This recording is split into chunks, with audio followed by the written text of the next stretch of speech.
In our story today, Joseph, upon hearing about his father Jacob's ailing health, decides to visit him, bringing along his two sons, Ephraim and Manasseh. This is more than a mere familial obligation. Joseph feels the urgency, the pressing need to see his father. The man who once thought was lost to him is now in his twilight years, and Joseph wants to make the most of these precious moments. He also wants his sons, Ephraim and Manasseh, to know their grandfather, to understand their roots. These two young boys born in Egypt to Joseph and his Egyptian wife Asenath are about to play a significant role in the history of Israel. They are the bridge between their father's Egyptian present and his Israelite past. This visit is not just a reunion, it is the passing down of heritage, of blessings, and of promises. This visit sets the stage for a touching encounter filled with blessings and prophecies. As Jacob gathers his strength, he begins to recollect God's promise to him at Luz. It's a promise that resonates deeply, echoing through the chambers of his heart. Jacob recalls how God spoke to him in Luz, promising to make him fruitful, to multiply his numbers, and to transform him into a community of peoples. More than just a promise of prosperity, God assured Jacob of an everlasting land for his descendants, a place where they could grow, thrive, and carry forward the legacy of their forefathers. This promise, laden with profound significance, shapes the blessings Jacob is about to bestow. It forms the essence of his faith, the cornerstone of his hope for the future. Each word he speaks, each blessing he pronounces, is infused with the divine assurance received at Luz. His voice, though weary, rings with conviction, for he knows that this promise forms the foundation of the blessings Jacob is about to bestow. In an unexpected move, Jacob adopts Ephraim and Manasseh as his own sons. This is by no means an ordinary decision. By doing so, Jacob elevates his grandsons to the status of his sons, giving them equal share in his inheritance. It's a significant shift, one that has far-reaching implications for the future of his lineage. It's an act of love, of course, but also a strategic move. It ensures that Joseph's line, through his two sons, will hold a substantial place among the tribes of Israel. The adoption of Ephraim and Manasseh is more than just a grandfather's affectionate gesture. It's a deliberate act of legacy building. Jacob is laying the foundation for the future of his people. A future that will see Ephraim and Manasseh's descendants becoming tribes in their own right. This adoption sets the stage for a remarkable blessing. Despite his failing eyesight, Jacob insists on blessing his grandsons. In this delicate moment, the patriarch's determination is palpable. His sight may be dimming, but his spiritual vision is clear. He knows the importance of this blessing not only as a cherished family tradition, but also as a divine ordinance. Jacob, who once sought blessings from his own father, now bestows his blessings upon the next generation. This is a deeply emotional scene, charged with the love of a grandfather for his grandsons. But it is also a testament to the enduring faith of a man who, despite his age and failing health, continues to trust in God's promises. He knows that these blessings will shape the destinies of Ephraim and Manasseh, and indeed the future of the Israelite nation. This blessing carries with it a deep sense of love and hope for the future. It's a touching moment, a torch passed from one generation to the next, a tradition that will echo through the ages. In a surprising move, Jacob crosses his hands while blessing Ephraim and Manasseh. Now this is no ordinary gesture. In the ancient Near East, the right hand represented strength and favor, traditionally bestowed upon the firstborn. But here, Jacob intentionally places his right hand on the younger Ephraim, his left on Manasseh, the eldest. This deliberate crossing of hands, it's a break from tradition, a deviation from the expected. Jacob, in his wisdom, seems to be teaching us a profound lesson, that God's blessings are not bound by human conventions or birth order. It's a lesson about grace, about God's sovereignty in bestowing blessings where He wills. In this beautiful narrative, we see a snapshot of divine providence, a hint of God's mysterious ways. This unexpected move sets the stage for an even greater surprise. Hold on to your seats, folks.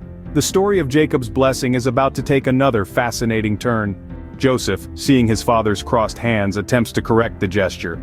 Sensing the unconventional blessing, he steps in with a mix of confusion and concern. Tradition dictates that the eldest son, Manasseh in this case, should receive the blessing of the right hand.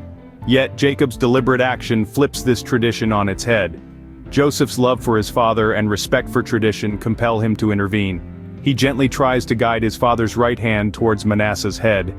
His voice, filled with reverence and a hint of urgency, echoes in the room as he says, "No, my father, this one is the firstborn. Put your right hand on his head." Joseph believes he is maintaining the proper order of things, preserving the time-honored tradition, and ensuring the rightful blessing for his firstborn. Little does he know, his father's wisdom runs deep. Joseph's intervention, however, is met with a surprising response.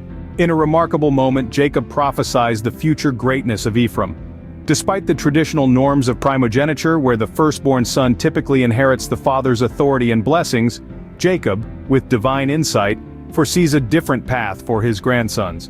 Jacob's prophecy is not just a simple prediction, it bears the weight of divine inspiration, and it's a testament to his deep faith and spiritual connectivity. He foresees Ephraim's descendants becoming a group of nations, indicating not just numerical growth but also influence and prominence among other tribes.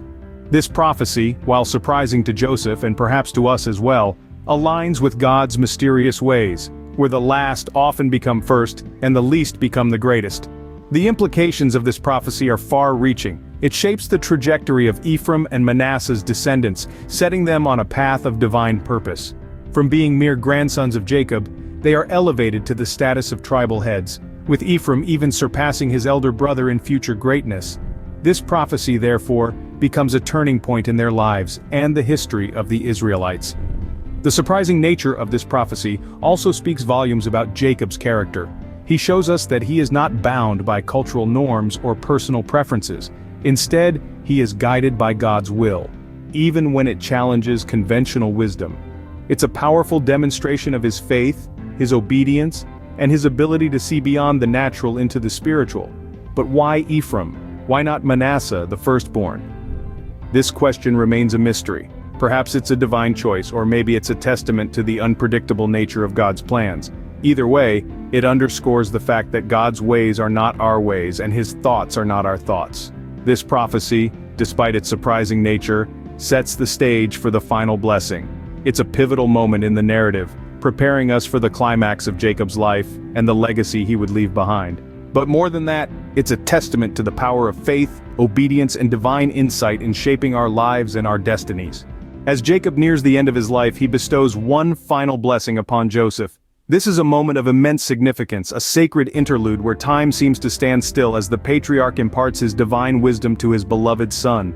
In this blessing, Jacob speaks of God's presence throughout his life, acknowledging the divine guidance that has led him through every triumph and trial. He refers to the Almighty as the God who has been my shepherd all my life to this day, emphasizing his unshaken faith and deep-rooted gratitude. The blessing isn't merely a farewell or a token of affection, it's a spiritual baton passed from one generation to the next, embodying promises, prophecies, and a shared destiny. Jacob's words carry the weight of his experiences, the wisdom gleaned from his journey, and the prophetic insight into the future of his lineage. Jacob also speaks of a special land grant, a promise that God made to him and his forefathers. This isn't just any piece of land, but the promised land, a place of abundance and peace, a tangible symbol of God's covenant. It's a promise of a land where his descendants will grow, thrive, and establish a great nation. The blessing concludes with Jacob expressing his hope for God to be with Joseph's sons, Ephraim and Manasseh, guiding them as he guided their grandfather. It's a poignant moment, a prayerful wish for the divine shepherd to lead the future generations. This final blessing is Jacob's legacy. It's a testament to his faith, his hope for the future, and his deep love for his family. The words he spoke that day continue to echo through time, shaping the course of his descendants and serving as a reminder of God's unchanging promises. With this final blessing, Jacob leaves a powerful legacy that will shape the future of his descendants.